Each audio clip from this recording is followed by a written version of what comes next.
Привет, ребят! Меня зовут Альберт. Меня Алексей. И мы хотим вам представить нашу задумку, проект под названием «Папаша». Он будет заключать в себе 2 дня. Первый день мы будем обсуждать, разговаривать, делиться опытом, может быть, где-то мы будем даже ругаться. Мы будем находить консенсус, будем пытаться научиться быть правильными с положения отцовства. Второй день. На второй день мы планируем пригласить к нам на встречу человека, который имеет в своем багаже, имеет одного или более детей, который прошел некие этапы своей жизни, воспитания и воспитал хороших ребят. Он поделится с нами опытом. И хватит торчать на работе.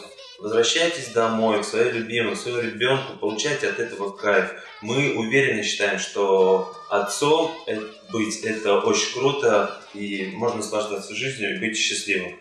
Весело, задорно, всегда улыбаться, веселиться, и в принципе наши встречи будут основаны на этом. Ребят, go к нам. Теща. Теща, привет!